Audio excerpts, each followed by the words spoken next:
Hi అండి. Welcome to a blogs and kitchen. నేను మీ భవాని. ఈరోజు మీకు విజయనగరం జిల్లాలోని విజయనగరం పట్టణంలో ఉన్న అతి ప్రాముఖ్యమైన రామాలయం అయితే చూపిస్తున్నానండి.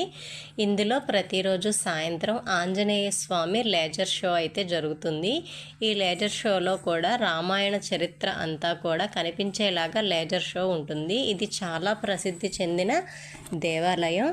రాముల వారిది కూడా లేజర్ షో ఉంటుందండి, కానీ అదైతే వీడియో తీయలేదు. ఇది ఒక్కటి మీకు చూపించాలని వీడియో అయితే మీకు షేర్ చేస్తున్నారు. మరి ఎక్కడా కూడా స్కిప్ చేయకుండా చూడండి. ఇలాంటి మరిన్ని వీడియోల కోసం నా ఛానల్ని లైక్ చేయండి, షేర్ చేయండి, సబ్స్క్రైబ్ చేసి సపోర్ట్ చేయండి. లక్ష్మణ స్వామి తనతో పోరాటం చేస్తున్న రావణుడి కుమారుడు ఇంద్రజిత్ తలని బాణంతో ఒక్క వేటుతో వేరు చేశాడు. ఇంద్రజిత్ మరణ వార్త విన్న రావణుడు ఆవేశంతో ఊగిపోయాడు. ప్రతీకారం కోసం పాతాళ లోకాధిపతి తన సోదరుడు అయినటువంటి మహిరావణుడి సహకారం కోరాడు.